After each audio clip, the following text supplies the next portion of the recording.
be like good luck case?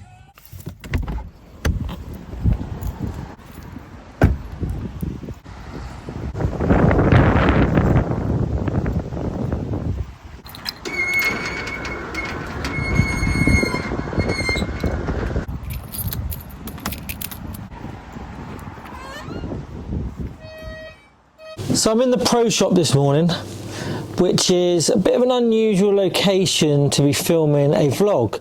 At the moment, Dan is in Turkey. Harry has gone to Dubai on holiday. Josh has got a bit of pneumonia. He went to hospital a couple of days ago. He's out of hospital now, but he's still not feeling great. So I'm covering him in the shop. So a little bit of background. I actually worked in this golf shop in 1994 when the shop was actually in a different location. It was where my little workshop is. That was part of the building, and that's where the pro shop was, in the old coaching centre. When the clubhouse got rebuilt, I think it was 95, 96, they moved location and the shop came more towards the car parks. I left Cherson in 2001 and I went over to Torquay, where I became an assistant professional. The reason I left Cherson is the chap I worked for, Neil Holman, he left the club, a new professional came in, and we didn't see eye to eye particularly. He had his own ideas. I'd been here quite a long time and just felt it was necessary to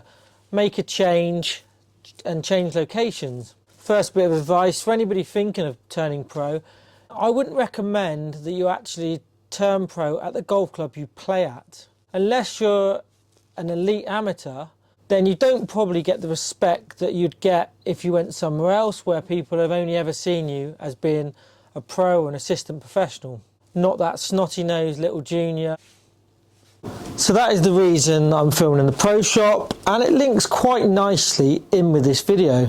I've always tried to be honest and make some videos which are more personal, not just about me playing golf or me getting a fitting or me getting a golf lesson, but sort of going a little bit deeper into aspects of my life, whether it's in the past or in the future, and some stuff away from golf, not just golf related. Got a customer. You're all day.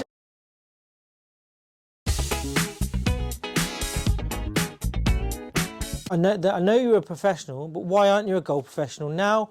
And would you consider turning professional in the future? So like I said, I turned professional in 2001. I was off a handicap of 0.5 on the old system. In those days, all you had to do to turn professional was be off a 4 handicap or below. If you weren't off scratch, you had to go and do a playing ability test, which was basically shoot 15 over par for 2 rounds under tournament conditions at a local golf club. I'd also met the criteria. You needed to get 5 A to C grades, including English, maths and science, which I had. And the main reason I turned professional, I had a reasonably successful amateur career, which anybody who's followed the journey will probably know. I was Devon Youth Champion and I won the Devon Salver. And I'd also played first team for sort of 2 to 3 years. So I had quite a nice amateur background. The reason I turned professional, I had a job in the golf shop, and mum and dad were very supportive, said to me, look, you need to make a decision whether golf's going to be your hobby or whether you're going to do it as a career. I thought, let's turn professional at golf. Being in and around the golf industry is something that I could see long term me wanting to do. So I turned professional, like I said, and that summer I had the intention of playing sort of some regional, West Region events and pro-ams, or test myself against some of the best players in the West Region to see whether I can compete at that level and whether I was going to be then good enough to move up and maybe play some mini tour events. So after a summer of trying to compete locally, not really having the results that I felt I was capable of, I made the decision to start my PGA training. I was based in a professional shop already, had a job which was part of the criteria. You had to do 30 hours a week in the retail environment to start your training, which I was already doing. And I realised quite quickly that I wasn't going to make a career out of playing. It would cost me too much money. No matter how much I practiced, I didn't have the ability or the desire to compete regularly. I concentrated solely on retail and also starting to do my level 1 and level 2 coaching, which then obviously allowed me to coach. And under the guidance of head professional Martin Roof, I started my 3-year course. There was a number of aspects to your PGA training. You had to complete a number of modules, equipment, there was business, there was sports science, there was rules. So it was all into sort of a degree course. I think it was a foundation degree at the time.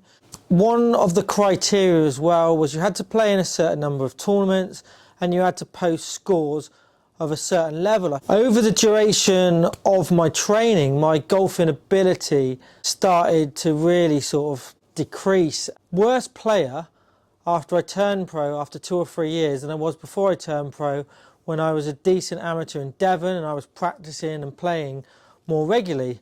The 30 hours in the shop, the coaching on top, and then also combining that with my studies meant my playing time and practice time was very, very limited. As many of you are aware, I'm not a natural player. I need to hit a lot of balls. I need to practice to maintain my ability. If I take prolonged absences from playing and practicing, then my golfing ability drops rapidly. As I progressed through my first and second year of training, and as I was the only one coaching at Torquay, Martin sort of taking a bit of step back. His wife, Shirley, at the time was very ill, and I was basically taking on the coaching responsibilities. I was doing the juniors, but I was also now adding some individual lessons to my week of work, and it became almost like a 7-day-a-week job with the shop and teaching.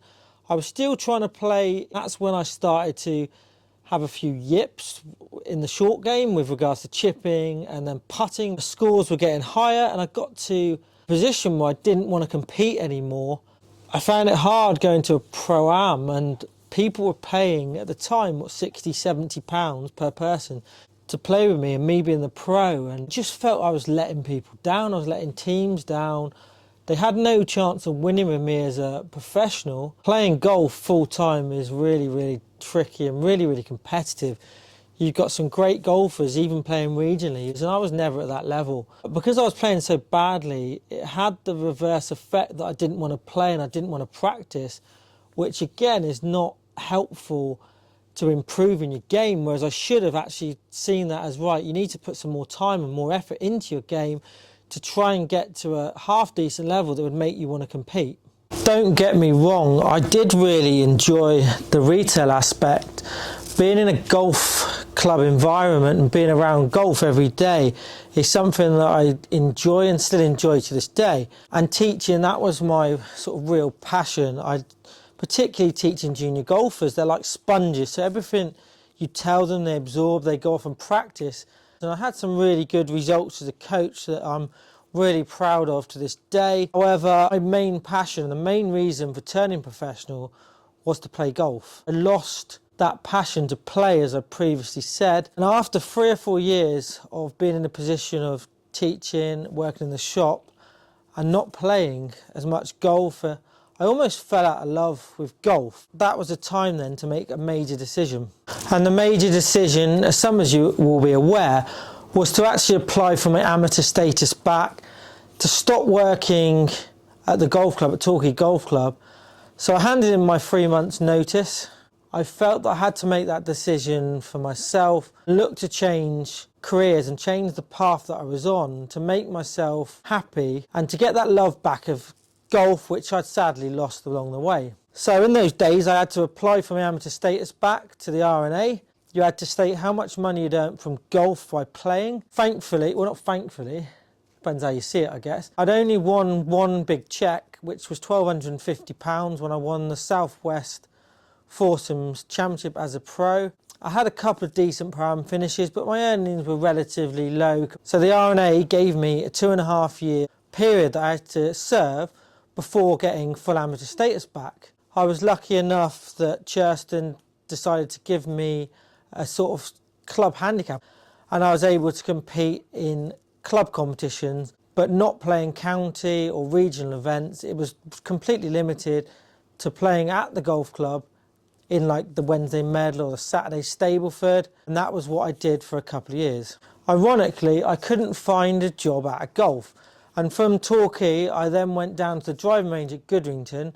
So I worked down there and I was managing the range for about 3.5 to 4 years whilst I waited for my amateur status, and also while I got my amateur status back. So me trying to get out of golf, unfortunately for myself, I couldn't. And the only thing I'd ever done was golf. But I did enjoy that time. The driving range, Torbay Golf Centre, I think it's known now as. And getting my amateur status back, I was able to play a lot more. I enjoyed the game again, and I got that love and passion back that I'd lost along the way of being a professional. So I don't want this video to be seen as negative, and I would never discourage anybody from turning professional. It's a brilliant industry to be in. Golf clubs, although have their faults, they are great places to work.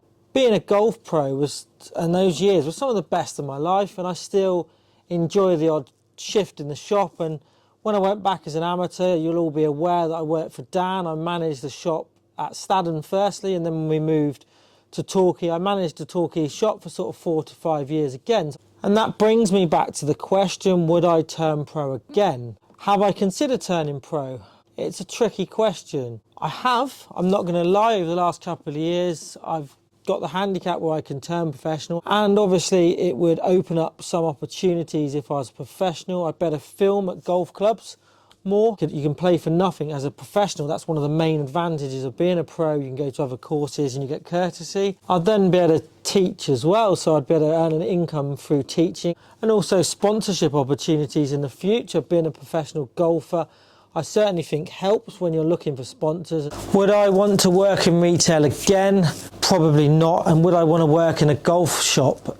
Absolutely not. And another reason I sort of fell out of love with the retail side of it in recent years was because during COVID, the secretary or the golf manager's job and what they used to do was really moved and shifted down into the shop. And just using Churston as example, all the competitions are run through the actual golf shop. So all the entries, all the fees, all the tee bookings as well, and societies. So the retail aspect of working in the golf shop has completely shifted, and now it tends to be a lot more admin based rather than actually selling, which is the bit that I really enjoyed in the golf shop.